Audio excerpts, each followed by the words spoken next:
company. So in chapter 1, the first thing that we want to see is what is a computer. So from this definition, slowly we'll refine it and we'll focus on what is a microcontroller. So when we look at a computer, there are two aspects to a computer. The first one is the software and the second is the hardware. Let me just try to write this.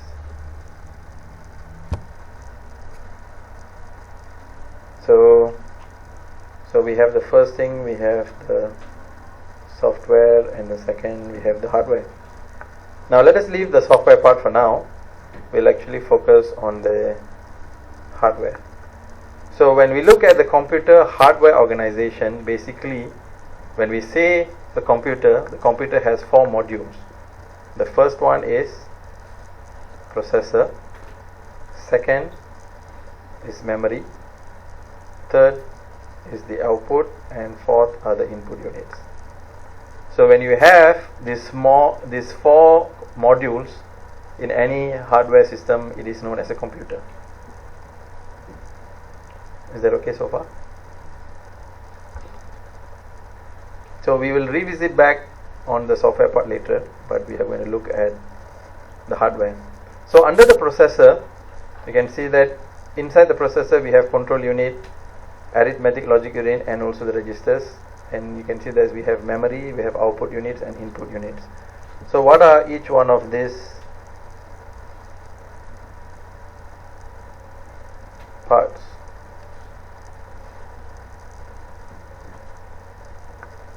So you don't have to memorize this, you just need to know, that's all. So I mentioned about four basic units, right? So we have the CPU or central processing unit or processor. So what is the function? It is responsible to perform all the computational operation and also coordination of the usage of resources of a computer. So all this computation is done in the CPU itself, and the coordination of the usage of resources of a computer. So all this coordination work is done by the CPU. Now at this point you may not really understand what it means by all this coordination. Don't worry too much about it. Is that okay? Are you all with me? So just think as this CPU or processor as the brain. The next thing is we have memory. Now in PIC 18 there are two types of memory. The first one is program memory and the second one is data memory. So from the name itself you know what are these memories for. So the programs to be executed will be stored in program memory, whereas the data to be processed will be stored in data memory. Now take your laptop or computer for instance. You have your hard drive, right? That's where you have your operating system. It is stored there. So it is in one form of a storage memory, the hard disk. And then you also have the RAM, right? So whenever you open certain application, it uses up your RAM. So the RAM stores your data, whereas your hard drive stores the operating system and also many other applications. Just to give you an analogy. Are you following? If you don't, just let me know. So in PIC 18, because of course in computers you have hard drive, but now hard drive is now slowly changing, migrating to another newer technology. What is that? Cloud is, of course, it is SSD, solid state device. So it's fully electronics. There is no mechanism, there is no mechanical part in that hard disk, and therefore it is extremely fast. And that is why it is the only thing that which stop laptops or computers from becoming thinner is that hard disk. If you have opened up any laptop, you can see that everything is flat. The motherboard, everything is flat. The only thing is thick is the hard drive. So when the SSD came, of course you know the MacBook Air. Why is it so thin? Because it's using SSD hard disk. It's expensive, but it's extremely fast. But just wait for some time, it will start to get cheaper. Just like how when the new technology thumb drive came out, it's very expensive. Now Lazada with 5 ringgit you can buy 1 tera already. Can you imagine that? Anyway, that's how the growth is. So in microcontroller, PIC 18 is a digital hardware. So it has two types of memory, program memory and also data memory. So the program memory is where, remember earlier we did mention that this is a programming subject. The programming language that we'll be using is assembly language. Now where will this program be stored? Can you take a wild guess? Memory, but there are two types of memory. Program memory. The name itself indicates, right? It is used to store the program. So the assembly language is the program. So the programs will be stored in program memory. Is that okay? Any other data that you will be using to manipulate addition, numbers and all these things will be stored in data memory. That is all you need to know up to this point. Is that okay? Next we have the output units and also the input units. So output units, you can actually represent certain output results. You can have LCD screens. Of course printers is all for computers. But when we speak about microcontroller system, what are the possible outputs, devices or components that we can actually connect? LED is one, light emitting diode. You can connect light.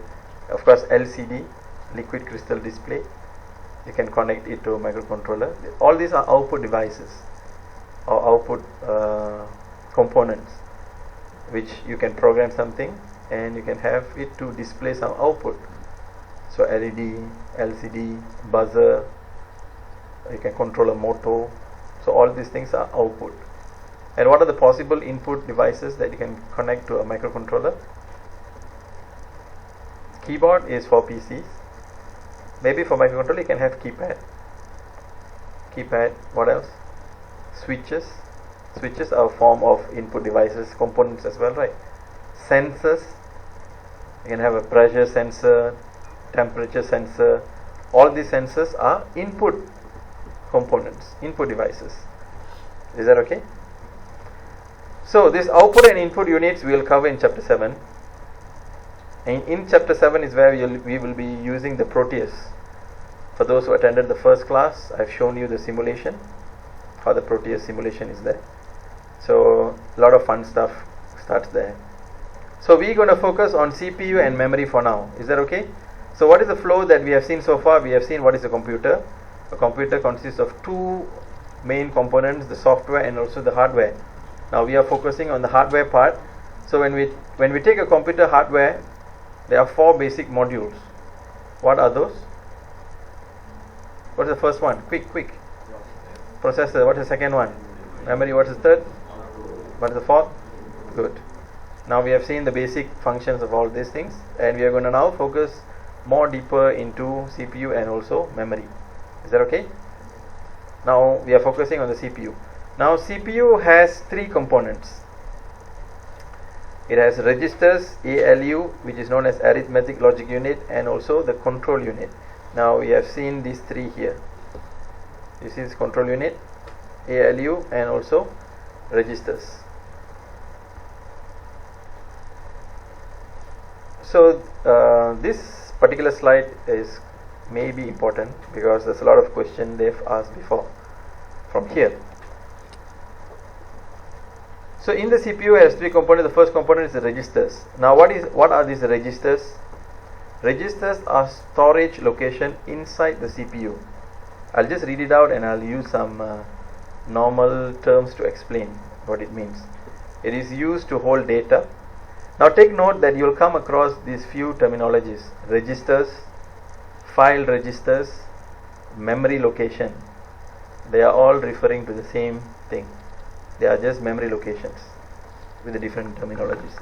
So these registers, they are storage location inside the CPU.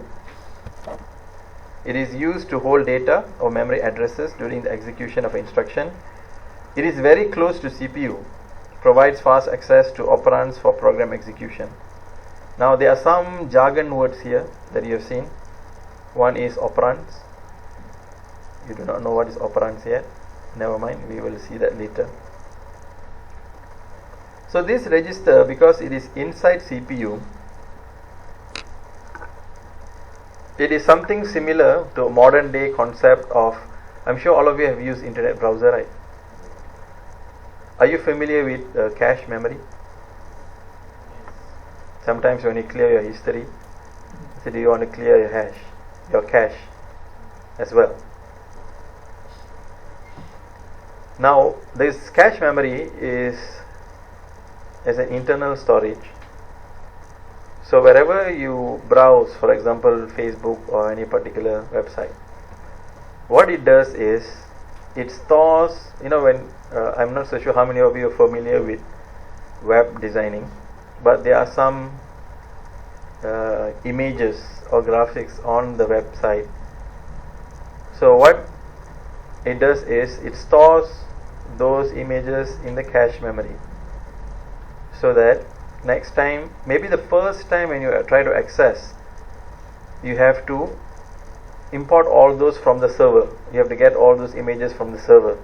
But as you keep on going, what it does, because you keep on visiting the same website, so you don't have to each time fetch all those images back. So you'll see your download size is actually, you get a lot. But what this cache memory does is it stores those images, certain images, in the local memory, so that the next time when you visit the page, you will see the page will load very fast. Why? Because all those images are stored in the cache memory, so it fetches very fast. So if you want to try, you can try to clear back your cache memory and try to go back to the page. It will take slightly longer, and if you have a very old laptop, you can see the effect much more apparent. So likewise, I'm just using that analogy. So that is very common. It's used whenever you visit any website. So the cache memory stores all those frequently, or it stores all those data which you are frequently accessing. So the next time when you want to access, you don't have to fetch everything back. All those data are here in the local. Do you understand that function of cache memory? So the registers are something like that. When you store something in the register, so you see this is the CPU and this is the memory. So your data are most of the time stored in the data. So if you want to fetch a particular data to process at ALU, for example, the CPU needs to go all the way to data storage, data memory, fetch the data, bring it back here, process it, and then send it back here to store. So that's a lot of journey. But let's see, if you store the data here in register, does it need to go out? Register is just very close to ALU. So because it's inside, so it becomes very fast and easily accessed. So that's why sometimes we have the registers in the CPU. Any question up to this point? The next one is ALU, Arithmetic Logic Unit. The name itself gives out the function. It performs numerical computations and also logical evaluation for the processor. So all this addition, subtraction, and also the logical evaluation, performing logical OR, logical AND, all that is done at the ALU unit. And control unit, the third one, this is the most important one. Many questions they've asked on control unit. So control unit, we can say, is the actual brain. The name says it is control unit, which means it controls. So it contains the hardware instruction logic, decodes and monitors the execution of instructions, oversees the resources of the CPU. Now what it means that it contains the hardware instruction logic, decodes and monitors the execution of instructions, and oversees the resources of the CPU. So remember that we have two memory. Let me just try to screen right. So one is the program memory, the other one is the data memory. Now where are your programs stored? in your program memory. Now when you turn on your microcontroller, how does it know what to do? So the control unit, it will go all the way to the program memory and it will fetch the instruction and bring it back here, and then it will decode the code and it will instruct accordingly to the any of its module on what to do. So that's a very basic layman's term. Are you able to understand that? All your program, because the microcontroller don't know what to do, it's a dumb thing. We as the programmer, we have to program it and store the program in the program storage. Is that okay? Now the moment you're on, the control unit will access to the program memory, will fetch the code one by one, will bring it back here to control unit, and it will decode the program that we have typed. And after it decodes, based on what was our coding line, the control unit will execute it. Is that okay? Sounds more like the Aladdin thing, right? Call a genie and make a wish, something like that. Are you following this? Anything that you don't understand? We have not gone into anything technical yet, huh? The technical part will come later.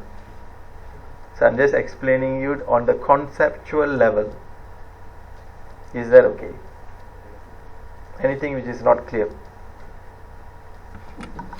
So your memory, I'm just going ahead of what we are supposed to study. Your memory, you can imagine it like a slot. So this is PM, not the Prime Minister, program memory. So each one of these slots contains, let's say, instruction number 1, instruction 2, instruction 3, instruction 4, for example. So the control unit will go to the first location, it will fetch the instruction and bring it back to control unit to decode what to do. So when it executes, it will go back and it will go to the second instruction, it will fetch that, bring it back here, it will execute. Is that okay? So who does this job? The control unit. Control unit is the job. Any question up to this point?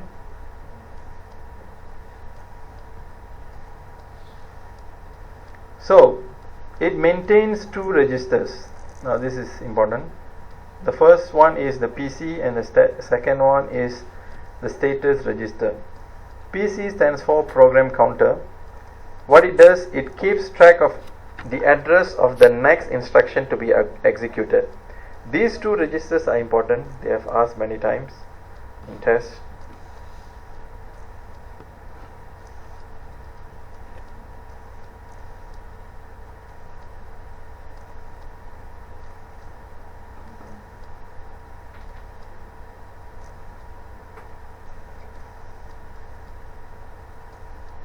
Let me try to draw. So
okay, so you have your CPU here and you have your program memory, and then you have your data memory. So I'll just label it PM DM, and this is your CPU. Inside the CPU we have one unit known as the control unit. Now this is your program memory. Imagine it like a slot of storages. Now each one of the slot, okay, maybe this data memory I delete for now. You can see that later. Each one of the slots have a unique address.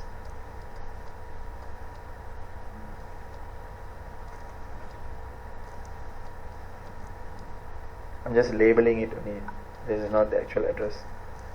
So each one of this location have a unique address, and inside this location is where your program is stored. Now because this is an 8-bit microcontroller, every storage can only hold up to how many bits do you think? 8 bits. You can only hold 8 bits of value. So inside this, let's say we have instruction 1, instruction 2, instruction 3, and instruction 4, just for example purpose. So when you turn on the CPU, what happens is, remember the program counter? The program counter is like a pointer. PC is like a pointer. It points to the first address of the program memory. So by default, and that's why this address, the first address, has also another name, which is known as the reset vector. This one also they have asked before. Usually address 1 will be 0, 0, 0, 0, 0, 0, basically address 0. But the first address also has another name, which is known as reset vector. Why is it known as a reset vector? Each time when you reset your microcontroller, turn on and off, your PC pointer will automatically go back to the reset vector. So let me just illustrate what happens. So when you turn on your microcontroller, the control unit through PC will point to the first address, and control unit will fetch. So these are the terms that they use: fetch and execute. Fetch means you fetch the instruction. So where is PC pointing? It is pointing to the first address. So the content of this will be fetched and sent to control unit. So what is this process? This is fetching the instruction. So when it, after fetching the instruction, it will execute the instruction, right?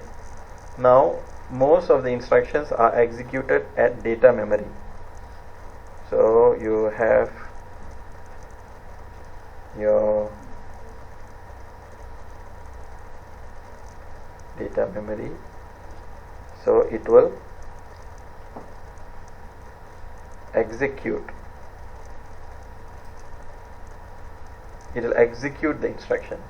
Don't worry about what type of instruction it will execute for now. Conceptually, what you need to understand is the control unit fetches the first instruction through PC, program counter, because program counter is pointing to the first address, right?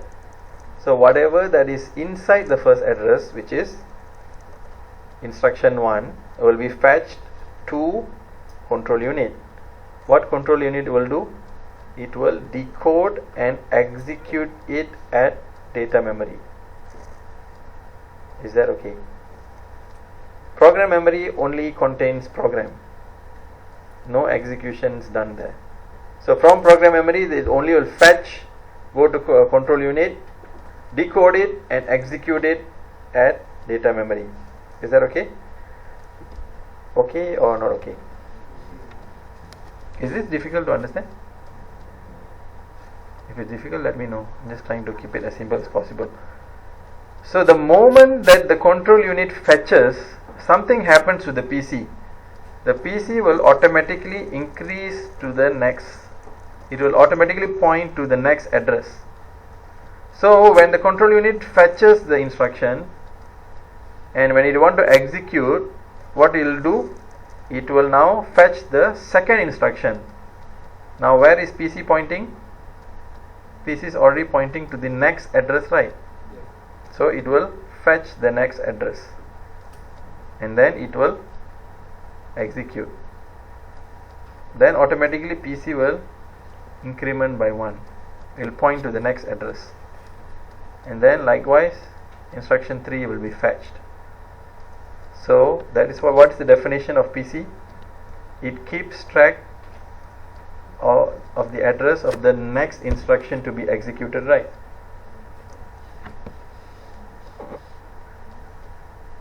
Are you all following? You are so quiet. Is there any questions that you would like to ask? Do you understand how the PC is working? By default, when you turn on, PC will point to address 1. So what the control unit will do, it will fetch the first instruction from address 1 location. Is that clear? The moment after it fetches, the PC will automatically increase by 1, or it will point to the next address. Why is it pointing to the next address? Why is it pointing to the next address? Answer. Otherwise, if you don't answer, you'll fall asleep. Because the timing that they have given this class is such. Why is it pointing to the next address? Yes? Yes, because the next instruction is in the next address. The control unit executes the instruction sequentially, one after the other. So when you fetch the first instruction, the PC automatically points to the next one. So when the control unit executes it, it will fetch the next one. Is that okay? So whenever, let's say if the PC comes to a certain point and then you off and turn on back, where the PC will go? Reset vector. Very good. It will go back to reset vector. Just like how your PCs. Sometimes you got hang. Then what do? You force shut down it. When you open it back, does it continue where you stop? It restarts back, right? Same thing. So whenever you do a program and it gets stuck somewhere, or you turn on and off it back, why does it restart back? Because the default, the PC will always go back to the initial address, which is the reset vector. Is that okay? Now the next one is the status register. Now status register, it flags the instruction execution results. For example, the occurrence of an overflow, an addition carry, a subtraction borrow, etc. Now these two definitions would be good if you can understand and memorize them. Status register we will be seeing a bit later on. Remember earlier when we did the arithmetic examples, we wanted to indicate whether there's an overflow, all that, right? So how will a digital hardware know whether there's an overflow or not? So this particular register, it indicates whether there's an overflow or not. So we will see that later. But the definition, make sure you know. Any question up to this point? So far we have seen one of the main components, which is CPU. CPU has three components. They are the register, ALU, and also the control unit. Out of these three, the control unit is one of the most important, whereby it maintains two registers. What are those two registers? Program counter and also the status register. What is program counter used for? What is the function of program counter? It keeps track of what? Of the next instruction to be executed, right? And what is status register? It keeps tracks of the results of an instruction execution.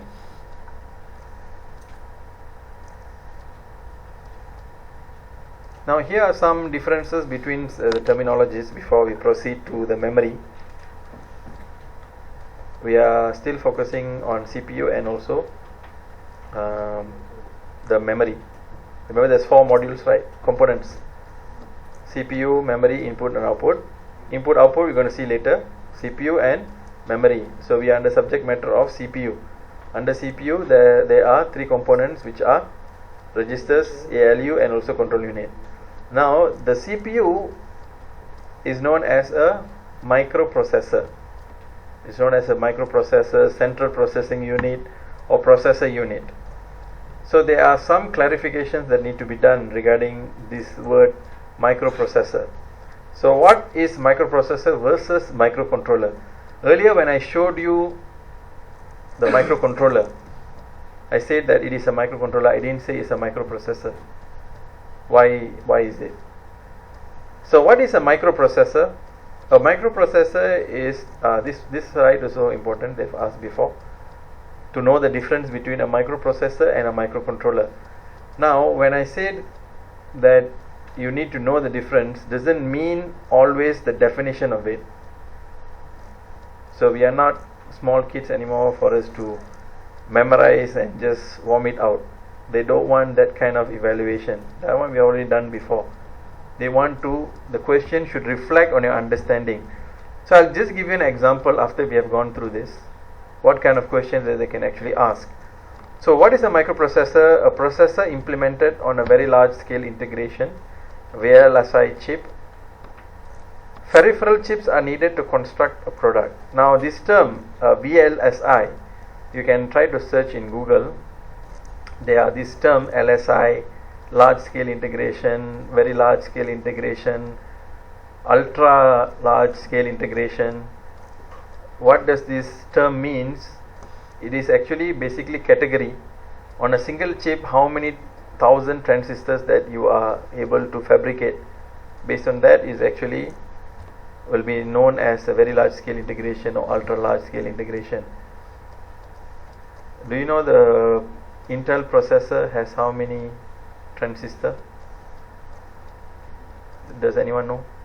I'm asking, I don't know. It's in millions, definitely it's million. The last one was 4 million something, can't remember. Now definitely it's more. So a microprocessor is actually a processor. A processor means what? It has these 3 registers, ALU and control unit on a single chip. So with a microprocessor, can you do something with microprocessor alone? With a microprocessor alone you can't do anything. You need peripheral chips needed to construct a product. One simple example is your laptop. So your laptop, of course, you have the sticker Intel, i-Core, i5, i7, i8. What is that referring to? The generation, and is referring to the microprocessor, right? Can you just go to Lawyat Plaza and just buy the CPU and just say, I got a CPU, I got a CPU. Can you do anything with it? No, you need a motherboard. You need to place the CPU on the motherboard socket. You need to have a memory, and then on that motherboard is where you have your USB ports. Then there is a graphic slot, you need to include that as well, and then only you need to connect to a hard disk, and then only you have a computer. The CPU is just one part of a computer. In order for you to construct a computer, you need the CPU, you need the memory, you need the input, you need the output, and that comes as a computer. A processor alone you can't do anything. So microcomputer, what is the next term? The next term is no longer used. It's a very obsolete term, so we'll skip that. Next comes the microcontroller, which is what we are learning. Now just see the definition of a microprocessor and also a microcontroller. A microcontroller is a computer implemented on a single very large scale integration chip. Did anyone capture the difference? Both are VLSI chip. Did anyone capture the difference? One is just the processor, another one is a whole computer on a chip. What does it mean, a whole computer on a chip? Which means on that chip you have CPU, you have memory, you have input and output, which is what I showed you, right? The chip, microcontroller chip, microcontroller. Inside the microcontroller there's a CPU, there is data memory, there's program memory, and the pins of those microcontroller are the input and outputs. So these are the difference. So what kind of example questions that they can ask, we will see after the Raya holiday.